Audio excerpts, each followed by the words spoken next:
Chapter 91 के start में दिखाया जाता है, जैसे कि आप लोगों ने देखा था लास्ट एपिसोड में ओल्ड शिया का जो ग्रैंड डॉटर होता है ना, इन सभी लोगों के ऊपर में हमला कर देते हैं फायर बॉल से और ये लोग सबको ना उधर इधर जाने लगते हैं। और उसके बाद में दिखाया जाता है स्पेशली इस बंदे के ऊपर में ही हमला किया होता है और ये बंदा उस फायर बॉल को रोक रहा होता है। और उसके बाद में दिखाया जाता है और वो बंदा बोल रहा होता है कि आखिर ये इस फायर के साथ में क्या मसला है, आखिर ये इस तरह से क्यों है, इसके अंदर से इतना ज़्यादा खतरनाक लेवल का एनर्जी क्यों मुझे सेंस हो रहा है, ऐसा कह रहा होता है। जाता है ओल्ड शिया का ग्रैंड डॉटर होता है ना, उसके ऊपर में बहुत ही ज़्यादा अपने पावर को और भी ज़्यादा बढ़ा देता है। उसके ऊपर में और भी ज़्यादा पावर को यूज़ करते हुए बोलने लगती है कि मैं बिल्कुल भी यहाँ पर नहीं हार सकती हूँ, मैं मास्टर को प्रूव कर दूंगी कि मैं उनके लायक हूँ, मैं उनके डिसिपल बनने के लायक हूँ, ऐसा कह रहा होता है। बाद में दिखाया जाता है इसका तो पूरी तरह से फट चुका होता है ओल्ड शिया का ग्रैंड डॉटर का ये जो होता है ना, पावर को देखकर इसका बहुत ज़्यादा फट चुका होता है और बोलने लगता है अरे यार इस लड़की को इस तरह का स्किल्स को कौन सिखा दिया,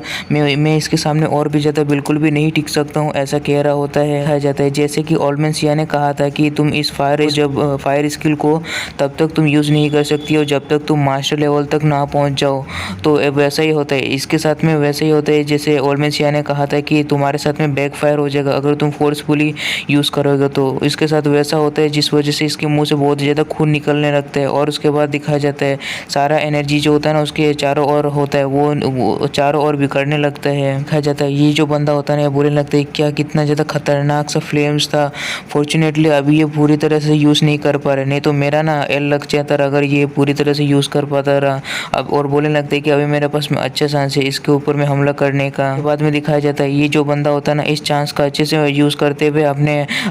ओल्ड शिया का ग्रैंड डॉटर के ऊपर में हमला कर देता है और उसके बाद अपने हाथों में स्पिरिचुअल एनर्जी को लाता है, उसके ऊपर में हमला करने लगता है और बोलने लगता है कि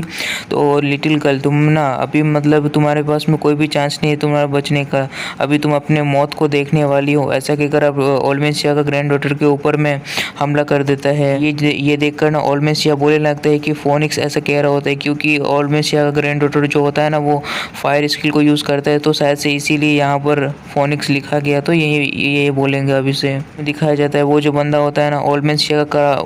का ग्रैंड डॉटर के काफ़ी ज़्यादा पास पहुँच चुका होता है, उसके सर के ऊपर में मार रहा होता है। और दिखाया जाता है ओल्ड शिया का ग्रैंड डॉटर के मुंह से बहुत ज़्यादा खून निकल रहा होता है और ओल्ड शिया का ग्रैंड डॉटर वो सोच रहा होता है कि मास्टर ये फोनिक्स ना पूरी तरह से यूजलेस है, ऐसा सोच रही होती है। में दिखाया जाता है वो जो बंदा होता है ना काफ़ी ज़्यादा चौंक गया होता है कुछ देखकर। और उसके बाद दिखाया जाता है किसी जगह से एक हाथ आता है, उस बंदे का हाथ को उसी जगह में रोक देता है और उसके बाद में वो जो हाथ रोका होता है ना वो कह रहा होता है कि तुम क्या मेरी डिसेबल को मारने वाले हो, तुम क्या जेंग यी के डिसेबल को मारने वाले हो, क्या तुम पागल हो चुके हो, ऐसा कह रहा होता है। अपना मेन कैरेक्टर वहाँ पर पहुँच चुका होता है, जो हाथ रोका होता है ना अपना मेन कैरेक्टर होता है। और उसके बाद में ओल्ड शिया का ग्रैंड डॉटर होता है ना बोलने लगते हैं अपने मेन कैरेक्टर के बातों को सुनकर कि क्या मास्टर आप फाइनली मुझे अप्रूव कर दिया है आपके डिसेबल के तौर पर इस फोनिक्स को, ऐसा कह रहा होता है और शांत हो जाता है। मेन कैरेक्टर बोलने लगते हैं कि तुम पहले थोड़ा सा रेस्ट करो क्योंकि तुम अभी काफ़ी ज़्यादा इंजर्ड हो, तो ठीक है थोड़ा बाद में बात करते हैं बोलकर ऐसा कह रहा होता है ओल्ड शिया के ग्रैंड डॉटर को। दिखाया जाता है ये जो बंदा होता है ना इसका पूरी तरह से फट चुका होता है और बोलने लगता है कि क्या तुम मास्टर हो इस गर्ल के, ऐसा कह रहा होता है अपने मेन कैरेक्टर को देखकर। और उसके बाद दिखाया जाता है अपना मेन कैरेक्टर उसके हाथ को वहीं पर हवा में रोक दिया होता है। बाद में दिखाया जाता है ये बंदा जो होता है ना बहुत ज़्यादा गुस्सा से बहुत ज़्यादा चौड़ में आते हुए बोलने लगता है कि मैं तुम्हें वार्न करना चाहता हूँ, जल्दी से मेरे आर्म को छोड़ दो नहीं तो तुम्हारे साथ बहुत खराब होगा, ऐसा कह रहा होता है अपने मेन कैरेक्टर को।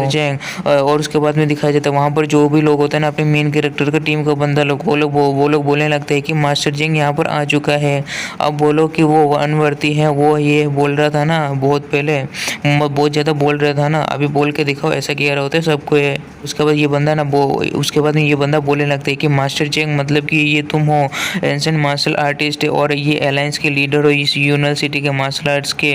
ऐसा कह रहा होता है अपने मेन कैरेक्टर को। और उसके बाद अपना मेन कैरेक्टर ना बोलने लगता है कि हाँ एकदम सही है, मैं ही हूँ मास्टर इस यूनिवर्सिटी का अलायंस लीडर हूँ मार्शल आर्ट्स का, और मेरा नाम जो है ना उसे तुम अच्छे से याद कर रखना क्योंकि तुम अभी मरने वाले हो, ऐसा कहकर अपना मेन कैरेक्टर जो होता है ना अपने पाम का यूज़ कर रहा होता है उसके ऊपर में हमला करने के लिए। बाद में दिखाया जाता है अपना मेन कैरेक्टर जो होता है ना उसके पेट में एक पाम मारता है ना जिस वजह से उसका पूरा का पूरा जो होता है ना हालत ख़राब हो चुका होता है और उसके पेट के आर पार हो चुका होता है अपने मेन कैरेक्टर का स्पिरिचुअल एनर्जी। और उसके बाद में दिखाया जाता है वहाँ पर जो भी होता है ना वो नॉर्थ वेस्ट किंग का जो टीममेट्स होता है ना वो उस बंदे का टीममेट्स वो बोलने लगता लगता है कि ये तो एक लेजेंडरी यंग जीनियस है, ये मास्टर झेंग है, ऐसा कह रहा होता है। और दूसरा बोलने लगता है कि हाँ हाँ, ये जिसको अपना मेन कैरेक्टर मारा होता है ना, वो अर्ली स्टेज में होता है मास्टर रियलम का। और ये लोग कह रहा होता है कि उस बंदे को भी इतने ज़्यादा आसानी से मार दिया बिना किसी हिचकिचाहट के, वो भी बस एक ही बार में,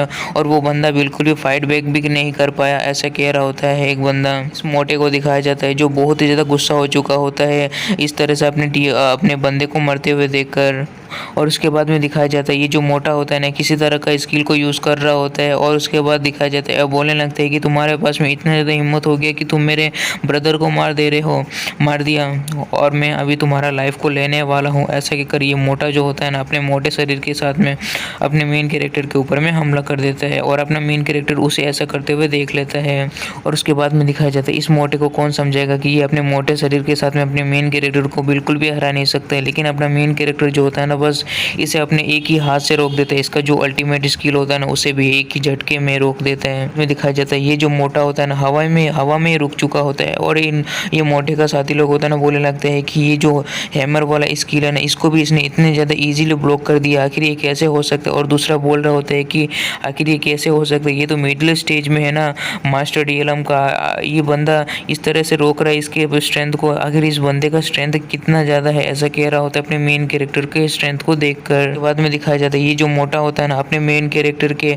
रोकने की वजह से ना और भी ज़्यादा ऊपर में जंप करता है। उसके बाद अपने दोनों हाथों को एक साथ मिलाकर अपने मेन कैरेक्टर के ऊपर में हमला कर रहा होता है। और अपना मेन कैरेक्टर भी उसे ऐसा करते हुए देख लेता है। दिखाया जाता है ये जो होता है ना मोटा, अपने 3 क्लोन्स बना लेता है अपने साथ, अपने जैसा स्किल को यूज़ कर रहा होता है तीनों का तीनों। और उसके बाद दिखाया जाता है तीनों का तीनों जो होता है ना, एक साथ में अपने मेन कैरेक्टर के ऊपर में हमला कर देता है। लेकिन अपना मेन कैरेक्टर जो होता है ना, अपने चारों ओर एक बैरियर बना लेता है, जिस वजह से इस मोटे का ना कोई भी हमला काम नहीं कर रहा होता है अपने मेन कैरेक्टर के ऊपर में। और उसके बाद में दिखाया जाता है अपना मेन कैरेक्टर जो होता है ना, उसके ऊपर में एक हमला करता है, जिस वजह से ये मोटा जो होता है ना एकदम दूर उड़कर जाने लगता है। और बोलने लगता है कि आखिर ये कैसे हो सकता है, ऐसा ये कह रहा होता है। और उसके बाद में दिखाया जाता है ये जो मोटा का साथी लोग होता है ना, बोलने लगते हैं कि इस बच्चे के पास में ना सेंट मास्टर का स्ट्रेंथ है। मुझे जैसा लगता है कि हाँ सर, डेफिनेटली इस बंदे के पास में सेंट मास्टर का ही स्ट्रेंथ है, ऐसा कह रहा होता है। और उसके बाद दिखाया जाता है ये जो मोटा होता है ना, अपने साथियों के ऊपर में गिरता है। ये लोग का, इस मोटे का जो भी साथी होता है ना, ये लोग सबको उसको पकड़ रहा होता है। और उसके बाद में दिखाया जाता है अपना मेन कैरेक्टर का जो टीम का बंदा लोग होता है ना, बोलने लगता है कि मास्टर जेंग, ये लोग सबको ना हमारे बंदों को बहुत ज़्यादा इंजर्ड किया था और बहुत सारे लोगों को तो ऐसे ही मार दिया था, तो हमें इन लोगों को मार देना चाहिए, ऐसा अपना मेन कैरेक्टर को कह रहा होता है। अपने मेन कैरेक्टर का जो भी टीममेट्स होता है ना, कि मतलब कि टीम का जो भी लोग होते हैं ना, वो लोग कह रहा होता है। उसके बाद में दिखाया जाता है ये लोग का ना जो भी वो मोटा का टीममेट्स लोग होते हैं, वो लोग सबको ना एकदम शांत हो चुका होता है। ये लोग अपने फेट को एक्सेप्ट कर चुका होता है कि ये लोग यहाँ पर मरने वाला है। और इस मोटे का भी पूरी तरह से पसीना छूट रहा होता है इन सभी बातों को सुनकर। और उसके बाद अपना मेन कैरेक्टर का तो आंसर बहुत ही ज़्यादा अलग सा होता है, क्योंकि अपना मेन कैरेक्टर बोलने लगता है कि नहीं, इन्हें जाने तो, ऐसा कह रहा होता है अपने टीममेट्स को। और उसके बाद दिखाया जाता है जो मोटा का साथी लोग होता है ना, वो लोग भी थोड़ा चैन का सांस लेता है। उसके बाद दिखाया जाता है अपना मेन कैरेक्टर हंसते हुए बोलने लगता है कि ठीक है फिर। और उसके बाद अपना मेन कैरेक्टर बोलने लगता है उस मोटे और उसके साथी लोग को कि तुम जाकर अपने मास्टर को कहो कि यहाँ पर किंग वापस आ चुका है तुम सबको सबक सिखाने के लिए, ऐसा कह रहा होता है। और ये चैप्टर जो होता है ना, ये यहीं पर ख़त्म हो जाता है। और नेक्स्ट एपिसोड और भी ज़्यादा इंटरेस्टिंग होने वाला है, क्योंकि ये जो है ना, ये सीजन 2 स्टार्ट हो रहा है यहाँ से ही। तो फिर मिलता है फिर नेक्स्ट एपिसोड में। बाय।